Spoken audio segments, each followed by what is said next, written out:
You've got questions? She's got answers. It's Ask Nurse Lisa.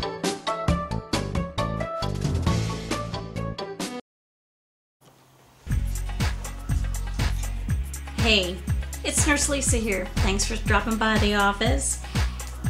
You're in for a rant about something that's very, very near and dear to my heart, and that's truth in media.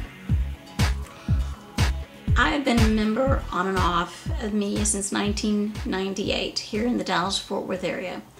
As a member of the media, I have really strived very hard to bring truth in advertising, to bring truth in editorials, to bring truth with my guests that would be on the shows with me that I produced and hosted.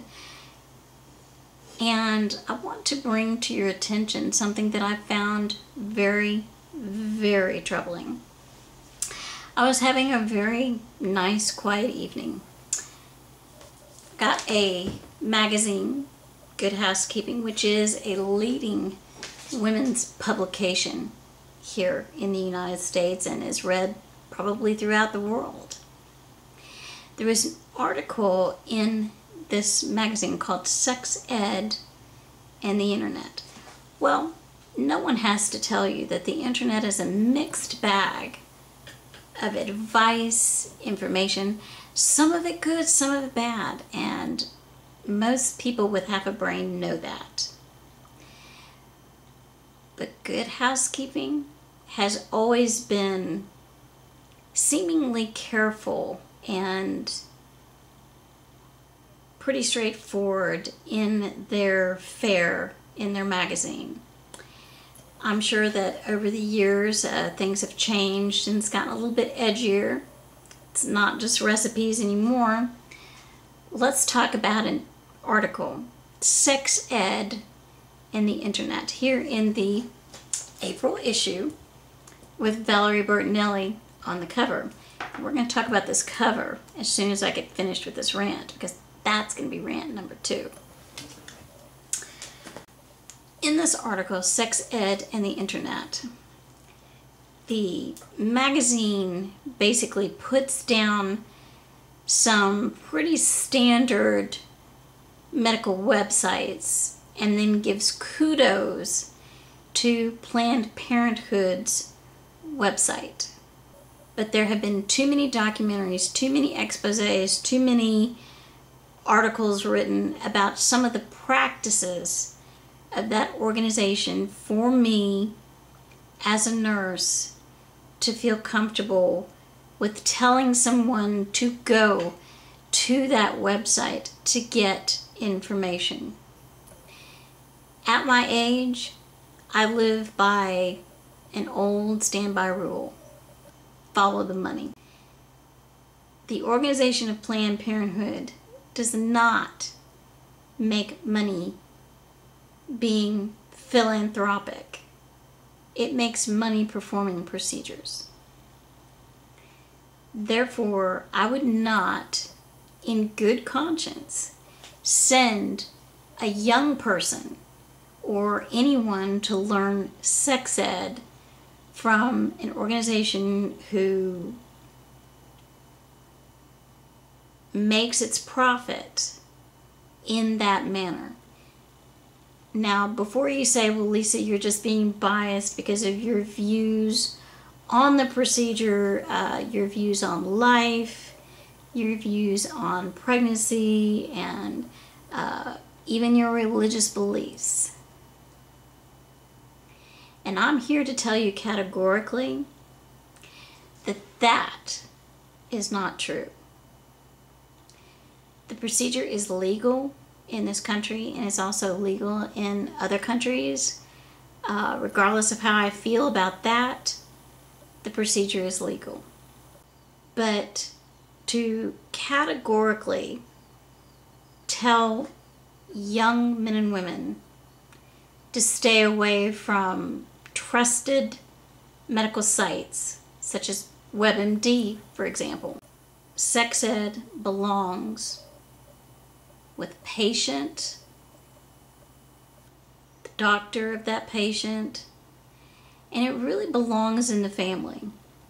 It really does. And I urge parents to take the time to talk with their kids. If they don't feel comfortable talking with their kids, then find a website that you can trust, which is not set up by some pharmaceutical company or another company that is going to benefit from that education. I would feel the same way if a big pharmaceutical company was running a website about sex education, taunting their birth control pills or such. It just isn't right. And it should be noted that birth control medication, other birth control methods, many of them come with risks. So there's a lot to learn about. There's a lot to know. The procedures have come with some serious risks. This is not all fun and games. You know, it's time to get the facts. And I will be talking about some of those facts in future episodes of Ask Nurse Lisa. But as an American woman who has been reading this publication for years, I'm very, very unhappy. Now, on the April cover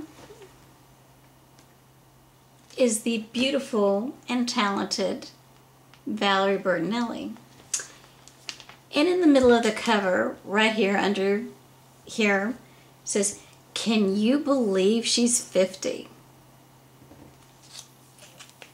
She looks pretty good. Upon closer look, you can see, you know, the crow's feet, some of the sagging skin and things like that. But you know, this is a woman's publication. And that very statement, to me, is a statement which is full of ageism, sexism, and downright stupidity. Well, of course people can believe she's 50. She was born 50 years ago. But just because a person is 50 doesn't mean they have to look like they're 80 or 90. It just doesn't. It means that they can still be a beautiful, vibrant woman. So, Good Housekeeping, you get an F from me. That's just my humble opinions, guys. You're free to drop a comment, video response, whatever you wish to do. I'm not going to do a lot of editorials on this channel. I will be doing some.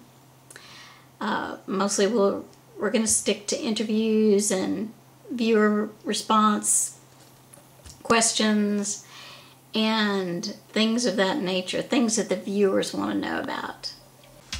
But this is my chance. Anyway, I'll see you next time here on Ask Nurse Lisa. And remember, be happy, be healthy.